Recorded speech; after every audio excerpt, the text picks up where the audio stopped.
अरे माई ओहो हो ई तो गलवा एकदम पगला गिल बाटे। अरे अरे अरे कैसन गरियावत हो सकी। अरे काहे ना गरिया ई होली में ई जवन हमरे साथे कर देलस। अरे मत पूछई का कइले बा। अरे कौन ऐसन काम कर देलन हो? सुना बतावत है। बतावा। बड़ा फागुन में करे दुर्गतिया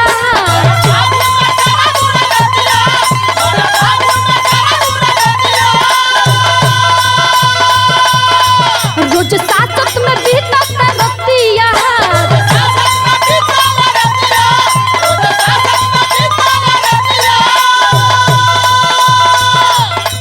बड़ा फागुन में करे दुर्गतिया रोज सासत में बीतत रतिया लगे जुआई लेली हमार रे।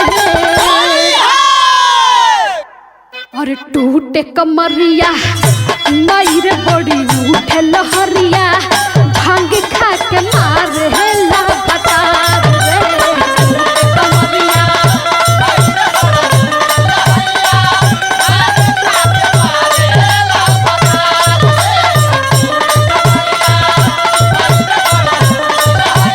सुना तू ये बहुत दिक्कत बना। अच्छा अरे जब जब ई पी के आवेला ना हाँ का बताई कयो मार के तोड़ दे तू ओकरो कमर।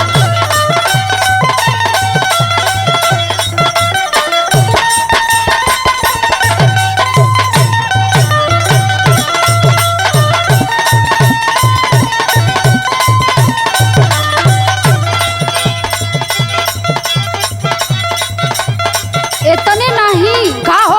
अरे भर महीना तो ठीके रहेला अच्छा लेकिन जब ई फगुआ आवेला फागुन चढ़ेला हाँ हाँ हाँ पता ना ओकरे कपारे पर का सवार हो जाला। गरम चढ़ जात हो।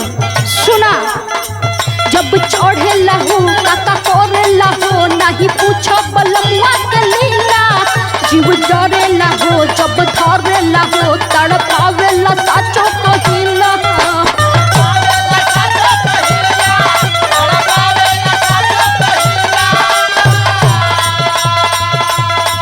कब आगे कब पीछे डाले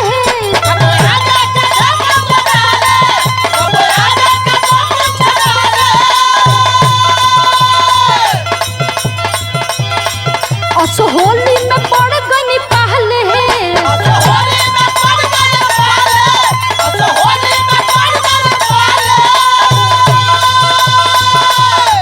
कब आगे कब पीछे डाले असहोली में पड़ गनी पहले रहे लागल वो घुघुकार के।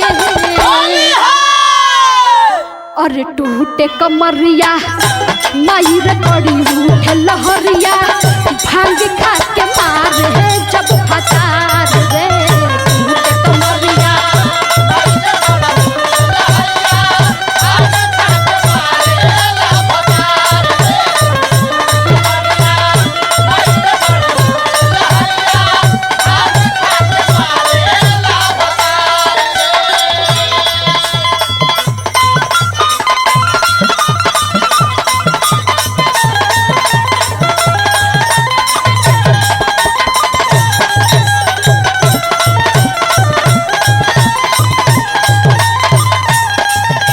इतने नहीं का हो? अरे बहुत निर्दयी है।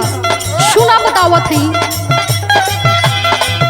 कब भुइया लोटावे पीट कोहिया करावे मारे खड़े खड़ा कब पतिया कब लागे सटावे कोरावा में चिपकावे हाय तानी तानी मार लठिया।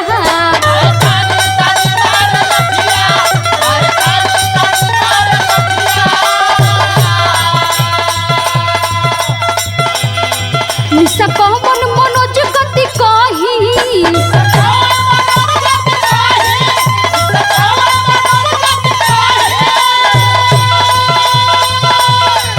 बड़ा मिलल पाहुन निर्दयी